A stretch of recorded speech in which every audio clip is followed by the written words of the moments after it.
Hello and welcome to today's episode of the Work at Home Rockstar podcast. I'm excited for today's guest. She is the Business Transition Sherpa, and what she does is she works with small business owners to avoid succession pitfalls and create valuable exit options. Super excited to be rocking out today with Laurie Barkman. Hey, Laurie, you ready to rock? Hey, Tim. Thanks so much for having me. Absolutely. Awesome. So we always start off here in a good note. So tell me a story of success that we can be inspired by. One of the stories in my life is getting the green jacket. For any golf fans out there, they'll know what that looks like. That's the green jacket's the ultimate prize for a golfer. And I use that analogy to describe my experience getting the CEO title. It took 6 months. It was tons of interviews, assessments, and it was ultimately about what do I bring to the table? What strengths am I bringing to the table? What can I bring to the business? And then fit. And it was part of a long-term succession. It was a third generation, privately held company looking to have a successful succession of one of the leadership people and running one of the divisions of this company. And I thought I was going to work there for the next 20 years. I was really excited about it. There's some other things I'll share with you in today's conversation about that experience. But step one was getting the job, and it was a big leap for me. I had been in marketing roles throughout my whole career and working for different kinds of companies. And this one was just a major opportunity for me to go from where I was VP level C-suite, but stepping up to that CEO title was a really, really big deal for me and opened so many doors in my life in a lot of different ways. And getting that green jacket, being told, yep, you're the one and you've beat out all these other candidates. It was a really incredible experience. Awesome. And so, along with the good note, though, sometimes things don't go as planned. And there's some bad notes from time to time. I'm wondering, is there something that didn't go as planned? If it was a big mistake that went along your journey that you can share with us? Yeah, and I think it's something that a lot of companies or people can relate to. Whether you're a solo entrepreneur with one client or you're a big company with a lot of different clients, but you have customer concentration risk. This is what we ran into in the company I was with. We had an excellent client, long-standing relationship, and it grew to the point where it was so predominant, not only in our revenue, but really our profit. And what happened was we didn't get awarded the contract. It ended the relationship, and it was devastating to the business. And it plays into this overall story that I'll share today in talking about what I do and how I do it, that we need to take a fresh look at where are the risks in the business and do something about it. And customer concentration is something we can do something about in a variety of ways. And I hope that is a message that everybody takes to heart. What would you describe customer concentration as?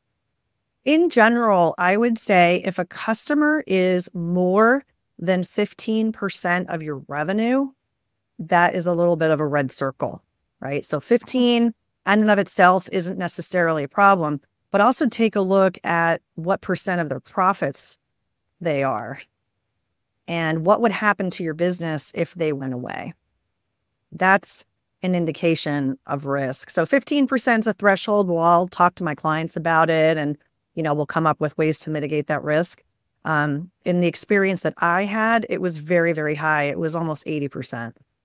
Wow. Yeah. It was a giant red flag. Like an employee. It was a giant red flag. Yeah. Yeah. Well, and that's, one of the main reasons why I wanted to become self-employed in the first place, because I was, working for a big company. They were laying people off like crazy. And I was thinking, I'm in trouble. Laid off. I have to go find a new job. So I thought if I had multiple clients, this would be great. That means that if I lose one, well, it's not that big of a deal. And I like how you're saying 15% is like that threshold. So it means that you should have 9, 10 clients, right? In the minimum. Yeah, there's all kinds of ways to look at that seesaw, right? You can mitigate concentration risk by going to get more clients, or you can put some contracts in place, or you can, just do some things to try to kind of lock in the stickiness relationship of that client. But I think diversification is really the answer. Yeah, I agree. Right on. Okay, so let's talk a little bit about practicing and getting good at what you do and staying good at what you do. So tell me, do you have any, sort of like routines or anything that you do regularly to keep up on your craft? Yeah, I think step one for me to recognize that I am forming my craft, and I've been working on it now for a few years, is I did get some certifications. One of the things in my origin story as the Business Transition Sherpa is going through a mergers and acquisitions process. And it was in that company where I was serving in that executive role. Now, I wasn't the only executive to be part of that M&A process and to be part of the transition, but it was a very, very significant event for me in my life, but also for the company. It was tremendous. I was, like I said, family business. The transaction was $1.4 billion. It was a very, very significant event. And after that, just seeing what the family did, how they've put their money to work for their family legacy and also for causes they care about, I think is very meaningful. And also for, what the opportunity is as entrepreneurs or building their business, how can they transition with success? So I got certified. Eventually, I left the integrated company and so on. And a few years later, I got certified as a mergers and acquisitions advisor. So getting that certification is like MBA plus. I have my MBA, but it was all these other things: law, tax, accounting, and it was working my brain in a whole other way. And then the other thing that I did was I got certified on a software platform, which was step one in understanding that I don't have to reinvent the wheel. There's lots of smart people who are playing in the space of succession and exit planning. But the challenge for me was figuring out what my swim lane is. So the baseline was, hey, how can I get smarter? How can I build a practice? So I think that was really the first 2 years was, how do I hone the craft? It's always being honed because there's a lot of content out there.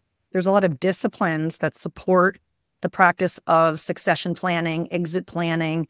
When I say these words, I can explain a little bit more about what they mean. But essentially, to boil it down, I'm a business transition advisor. I work with companies to help them create value. How do we create a more valuable business that one day you will let go of?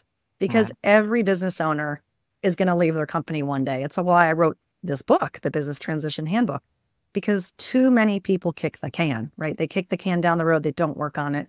And then when they think they're going to exit for a certain number, they're shocked and surprised that it doesn't happen. Nobody wants to be told their baby's ugly, right? So if we can start early in the process, make a difference, that's really my mission now. How can I guide entrepreneurs to create life-changing succession stories? And Succession Stories is the name of my podcast. So another way that I've honed my craft is listening to these stories. They're amazing, right? What went right? Kind of like your questions. What went right? What went wrong? The high notes, the bad notes. And I'm a sponge for those stories. A lot of them are plugged into my book, as well as my own experiences and anonymous client work. But all of that shapes sort of this body of knowledge, body of experience, body of work. And I'm using that and I'm building from that every single year. Yeah, interesting timing. I was on a podcast yesterday, and I don't even think it definitely has not been released yet. But one of the major things that I talked about was an exit strategy for your business and trying to build the company from the beginning with that end in mind. Because I do find that there has been quite a few guests on the show that have been a little blindsided by for whatever reason. It could be sort of like even just a disagreement between partners, and now they've got to figure out what they're going to do with it.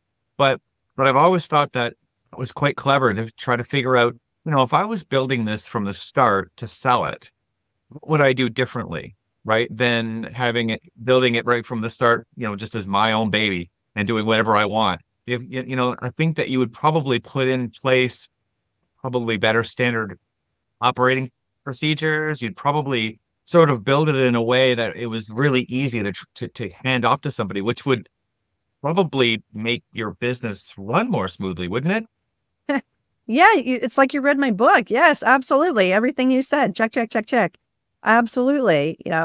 So many tech startups begin with the end in mind, right? They're raising money from venture capitalists who are asking them, who are you going to sell your company to? And Mm, one of the things I like to talk about is, why is that question only reserved for venture-backed companies? Why isn't that the everyday entrepreneur? Why isn't it that, um, family-led companies are thinking about their transition? Or not everyone's going to sell to a third party, but everyone's going to have some sort of ownership succession or leadership succession, right? It doesn't have yeah. to be the same person. And yeah, I think what's critical in your question is, well, what can we do about it? I have assessments that are measure a baseline for where a business is today on 8 different dimensions, and you hit on a few of them for sure. And what's really cool is, if it's a well-established company and it has financials for the last 3 years, they can enter in that data and get a estimate of value, which is really cool, right? It's good to know what your business is worth, because shockingly, and it's probably not worth what you think it is. And also, if we can begin with the end in mind, I like those words. Those are the words to describe the masterclass that I've put together called Game Entrepreneurship. And that's exactly what I say: build with the end in mind. And it's an encouragement for, I'll call it the age and life stage of the entrepreneur, whether you're a newpreneur or you're in a mature business. Look, the time is yesterday. Everybody asks me, Laurie, when should I start this? The answer is yesterday. And so this is an encouragement to learn what you don't know. Take a fresh look at your business for risk. One of the risks we talked about already, right? Concentration risk of revenue, but you've pointed out a few more. What can we do to reduce the risk of owner dependency, delegation, documentation, things of that nature, having a team around you? And it doesn't mean they have to be a W-2. And it's something we can talk about, of how do you build a team that's not all W-2 people. It is possible, but I think step one is, you got to look at your business from the eyes of the buyer.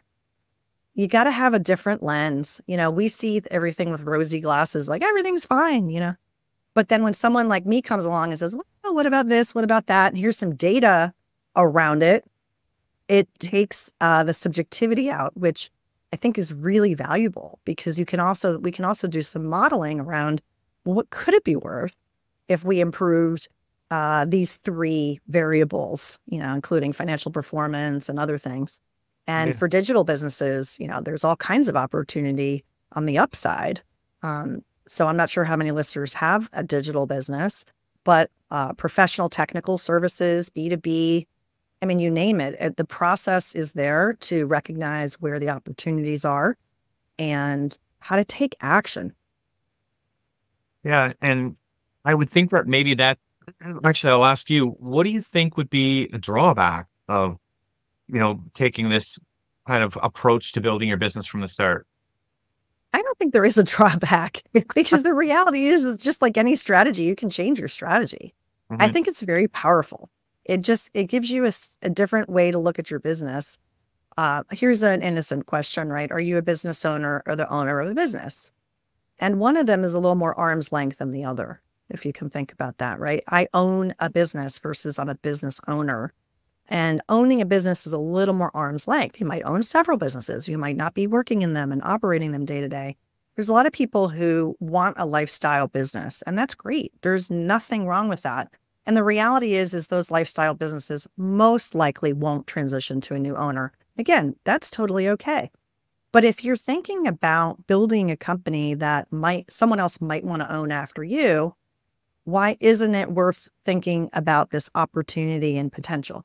If you're striving to hit 100,000 in revenue, great. But most likely you're going to kind of max out at 100,000. If you're thinking, well, I'm 100,000 today, and if I can get to 2 million in revenue, I might be more attractive to this or that type of buyer. Isn't that interesting, right? We can then do what I call reverse engineering your exit. We look forward to look backward, and it helps us pinpoint the roadmap. For some companies, it's growth organically. For other companies, it's growth through acquisition. For other things, you might say, well, we need to do change our business model, right? There's all kinds of things that we can do to be more attractive, transferable, and have less risk, so that we can generate more value. And at the end of the day, get the return that you've worked so hard for. Love that. Yeah. I would say probably the biggest drawback would be, now you know. And you might not be happy with the fact that maybe your business isn't a generational business, right? but I That's mean, true. I guess I don't look at it that way. You're right, though. People could be disappointed and then say, "That's it. I'm just gonna keep doing what I'm doing and let it ride." That's fair. which is totally fine too. Like I think knowing that this is a lifestyle business, this is something that it's gonna die with me, versus maybe that might be the catalyst to make you go like, well, maybe I don't want it to die with me. Maybe I do want to pass it off to somebody else later on. And then all of a sudden now you're starting to think about things totally differently. So I think it's definitely worth it for everybody to look at it, even if it isn't something you want to move forward with, right? Yeah, I had a really short conversation with someone the other day. I was at the airport, and a friend of a friend said, "Hey, can he talk to you real quick?" I was like, "Okay." And we jump on the phone, and he describes his business, and I asked him a bunch of questions, and then I said, "Look, honestly, I don't think there's a there there. I really don't." And now it wasn't a very long conversation. It wasn't super deep, but I learned enough. I look for pattern matching, and there's enough red flags in what he told me that I said, I really don't think that there's something attractive and transferable and doesn't have balanced risk and value. And he was like, "Okay, then I'm not going to pursue it." And I was like, "Well, you can get another opinion." And he goes, "No, I understand what you're saying. It sort of validates what I was thinking. I appreciate what you said." Yeah. And I think people probably know them deep down too, right? They Yeah. do. Right on. Okay, so we talked a little bit about the band, I guess, about people like delegating and all that stuff. So I'm wondering what can you tell us about that, about putting yourself around the right people? Yeah, I mean, I am a fan of peacocking your company, meaning even if you're a solopreneur and you're one person, if you have people that are helping you do something, absolutely count them as part of your team, as part of the sense of making the effort look larger, because it is larger, right? It isn't just you. I got that question a lot. "Oh, is it just you?" And I say, "No, it isn't." And I was doing some strategy work for myself, which is tricky, right? To being a shoemaker and doing your own shoes. But a friend of mine had encouraged me to put together an org chart. And in that process of putting together an org chart, I realized, holy crap, I have a lot of people on my team that are doing different things. I'm getting to the point where I have some overlap and I need to do some streamlining, but that's a good problem to have. And the way I went about the org chart was kind of like two parts. One was client service related, so more external. And then one was more like back office, right? So what's my tech stack? It's not people, but it's the tech stack. And then I might have people using that tech stack. So I was thinking about that. Marketing, admin. So example on the admin, I have an attorney, right? I have a tax advisor. So those would be people that would be quote unquote on your team. But then I have people on the marketing side and they're handling very specific things. I also have a virtual assistant and I kind of mapped out. Also, the other thing I did on a separate page was I mapped out partners. Now, a partner is up for definition from everybody. Okay, I'll just share how I define it. In my world, a partner means maybe literally a referral partner. Well, we have signed referral agreements with one another. And so I had a list of those people. So I know that they could be a source of business. Another list of people say, "No, I don't need any compensation. I just want to have a good Rolodex of people that I can refer to." And I ask the same. So there's no formal, but I kind of have that organized by area of service.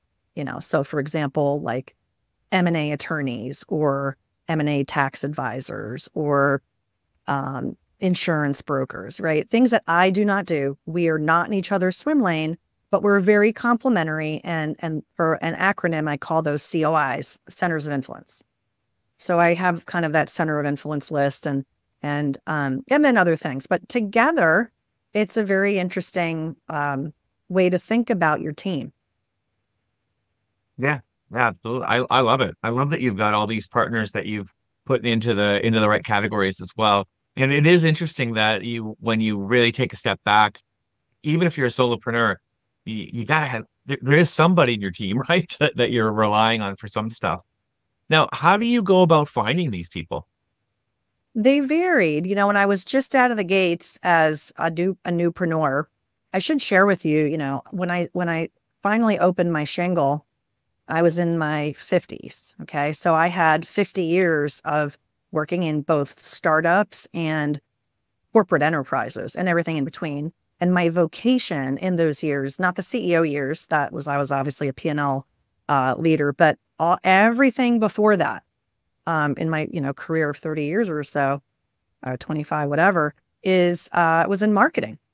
So I've been very comfortable marketing something, right? Jeans, education, whatever it is. Now the tables were turned. I had to market myself. But the good news is that I've also been very comfortable and curious about these tools, and I'm pretty hands-on. So was it perfect out of the gates? No, but it enabled me to put together my tech stack and put together my marketing stack in a way that I was like, okay, I can figure this out. So then when I needed graphics, I went to, people might be familiar with Fiverr and some of those freelance sites. So I went to a couple of freelance sites. When I launched my podcast, I had some help with some graphics from there.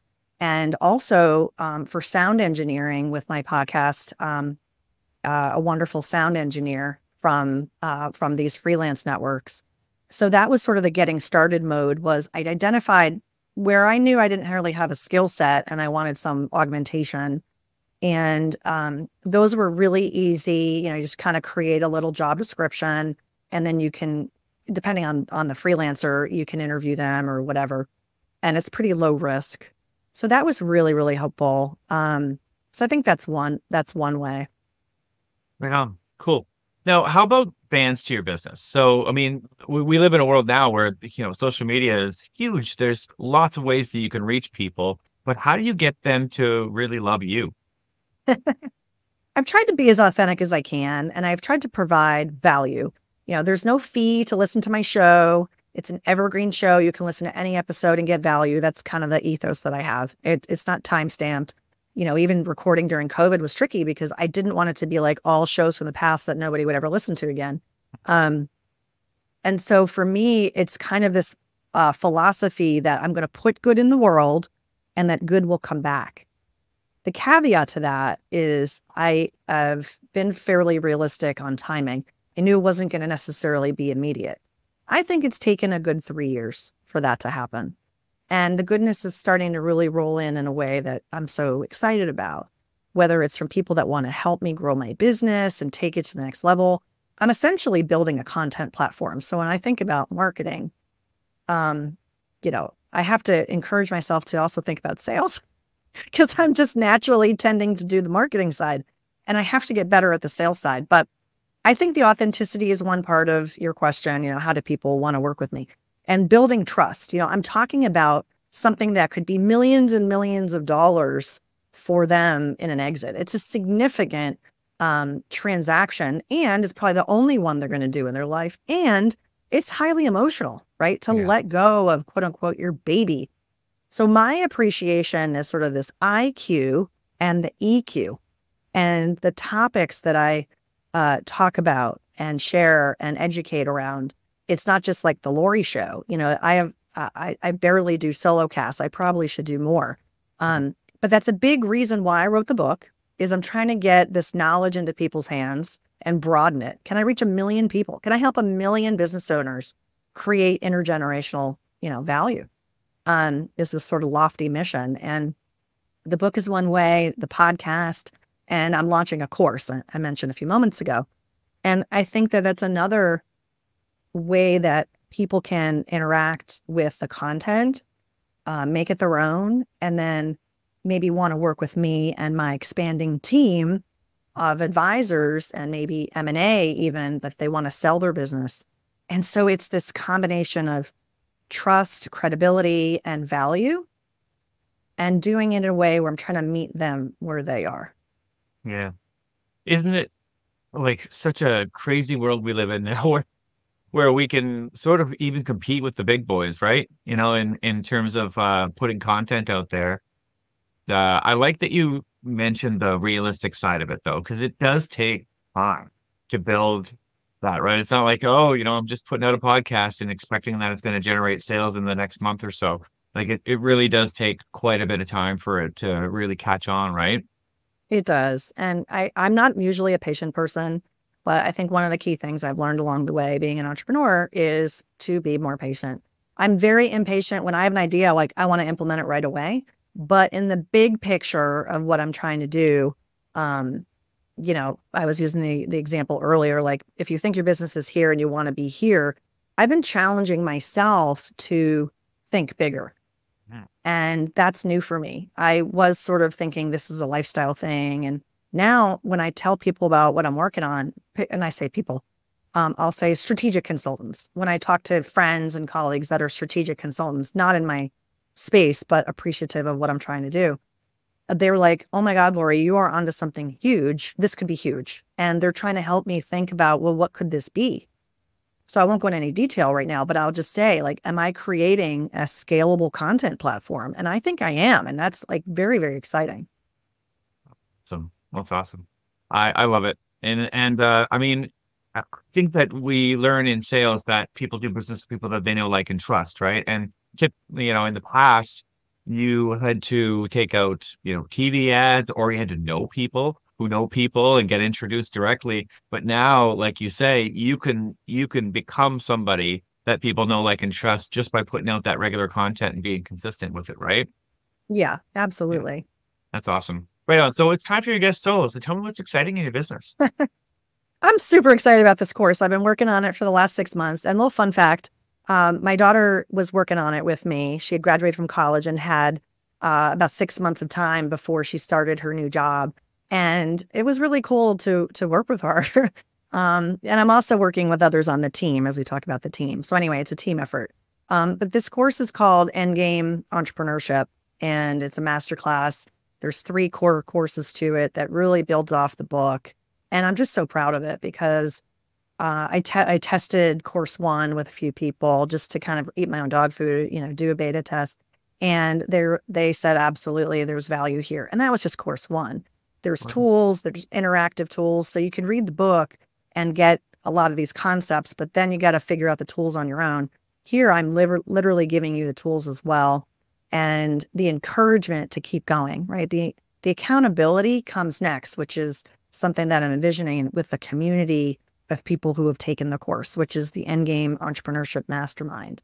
And I'm really excited about that too, because podcasting is great, but it's very one way. I don't know literally who's listening to the show.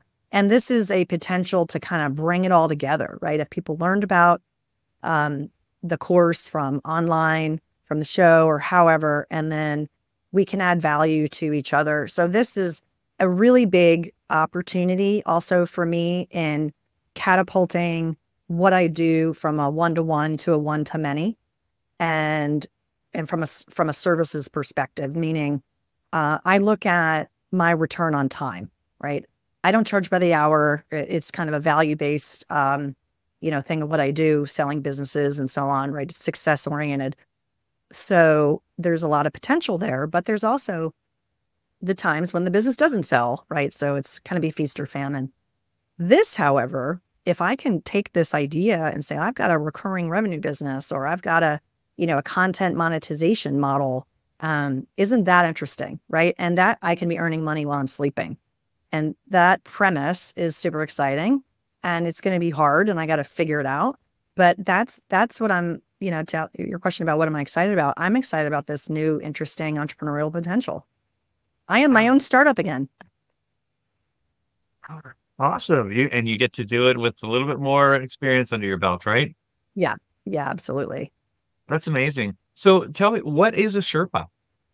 A Sherpa is somebody who takes you as a guide on your journey. And I've used Sherpas and guides in hiking, right? We can think of that kind of metaphor. And I think it applies well to the sense of movement. I use the word transition a lot, and that's on purpose because transition is a movement, right? From here to there. We're going somewhere. We're setting that direction, and a Sherpa is a guide. They're not going to tell you what to do, but they're going to say, hey, what about this way, right? And I think that that's an important thing for business owners. A lot of times they want to figure it out on their own, but at the same time, they kind of want to know that someone's in front of them paving the way, saying, yeah, this way, and try these frameworks, try these things. Here's what's worked for others. Here's things to avoid.